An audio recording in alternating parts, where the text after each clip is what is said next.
Olá, prezadas e prezados estudantes de Linguística e Alfabetização. No texto de Soares, 2004, nós vimos a necessidade de manutenção da consideração das especificidades da alfabetização.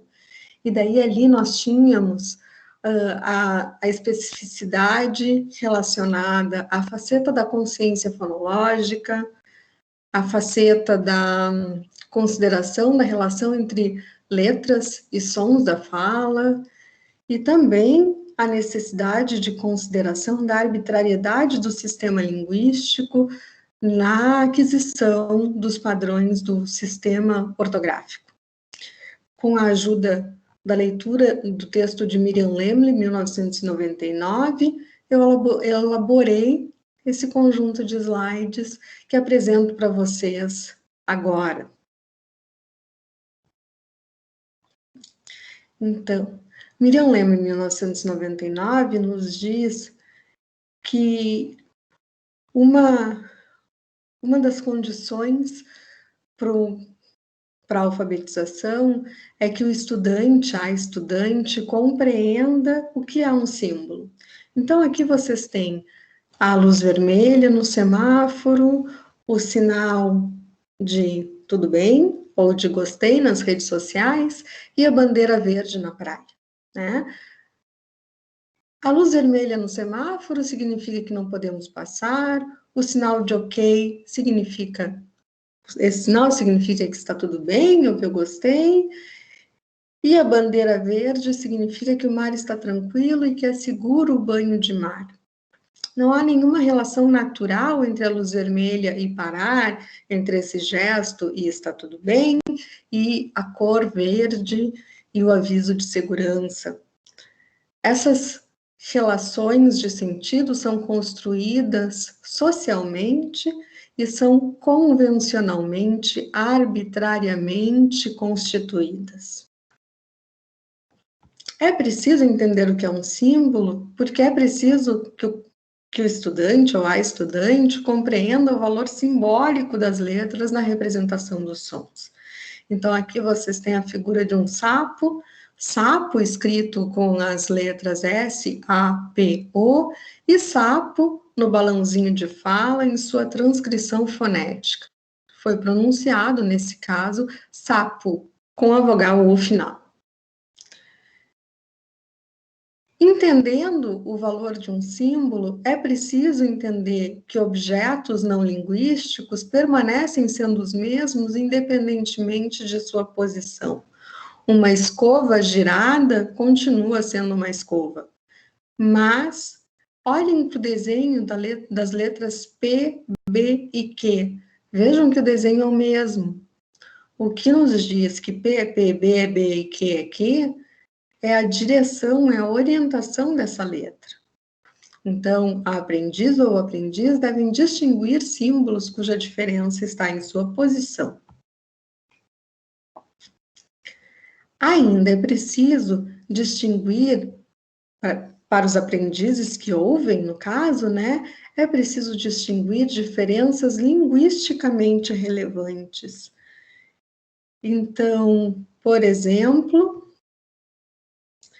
entre pé e fé, nós temos diferença de sentido, né?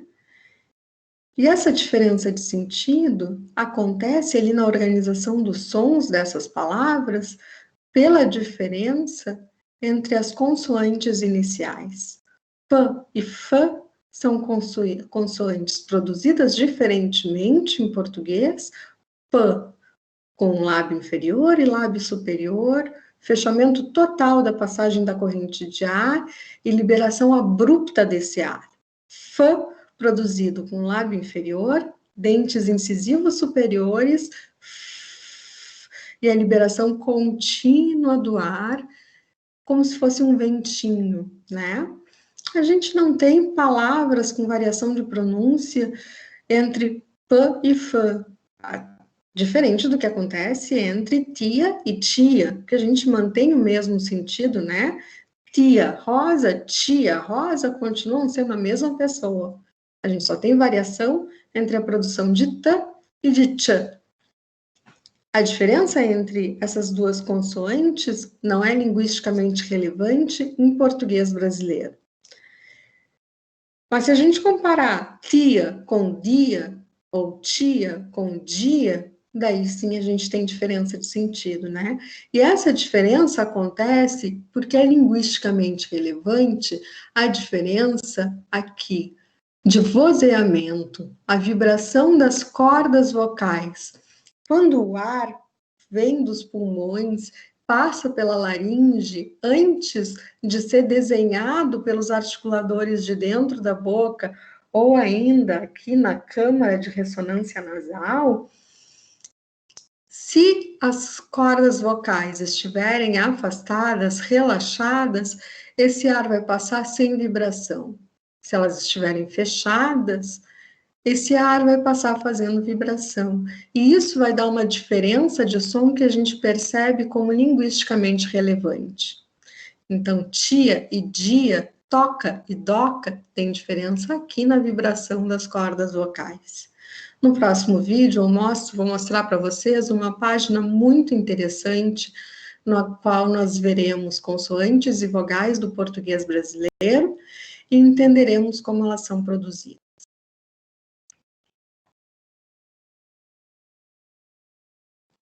Miriam Leme nos apresenta sugestões para a construção dessas capacidades necessárias à alfabetização. Então, jogos de oralidade, como jogos rimados, cantigas, parlendas, atividades com símbolos, né? Pensem, por exemplo, que adultos e crianças ainda não alfabetizados vão ao supermercado e reconhecem marcas, mesmo que não saibam ler os nomes dessas marcas, na combinação entre consoantes e vogais. E brincadeiras com o desenho de formas, porque também, para a representação escrita, a gente precisa desenhar, precisa dominar o desenho dos símbolos das letras.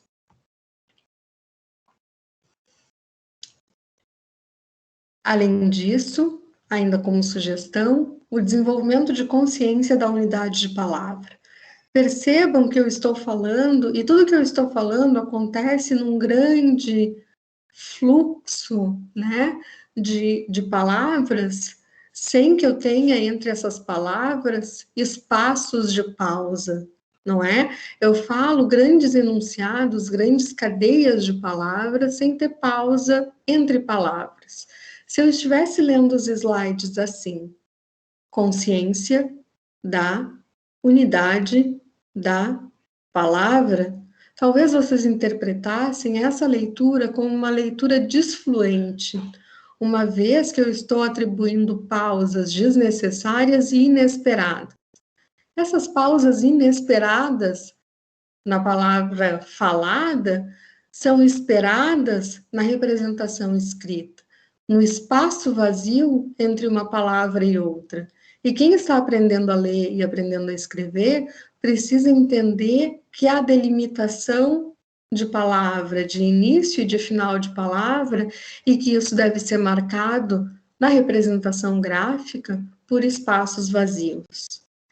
Então, são atividades que ajudam no desenvolvimento de consciência da unidade da palavra, atividades de nomeação de objetos, mesa, parede, cadeira, caderno, lápis, né? Estou observando ou tocando os objetos e nomeando esses objetos. A aprendizagem de novas palavras, a localização de palavras iguais em diferentes posições na frase e em diferentes frases. Por exemplo, da janela eu vejo a lua entre nuvens. Ou ainda, não é possível ver a lua. Vejam que lua está em frases diferentes e em diferentes posições na frase. Além disso, contar palavras em uma expressão. Fui à feira comprar frutas, fui à feira comprar frutas. 5 palavras, né? E a gente pode brincar de contar palavras em um jogo de trilha, de andar as casinhas em um tabuleiro. E a quantidade de palavras numa frase pode ser determinada por um dado. Eu posso pode ganhar ainda quem disser a frase maior, com mais palavras. Ainda nas sugestões, discriminação dos sons da fala, melodias cantadas com sílabas iguais, como, por exemplo, em A Carrocinha Levou 3 Cachorros de uma Vez, tralalá, que gente é essa? Tralalá, que gente má. Telefone sem fio, aquela brincadeira em que eu digo uma frase, eu tenho um conjunto de pessoas, a última pessoa tem que dizer a mesma frase, ou a frase diferente, a gente tem que perceber o que está diferente. Lista de palavras que começam com o mesmo som, como para o som p, pato, pé, pinhão, pular, e palavras que rimam, como coração, botijão, Japão, mão, irmão.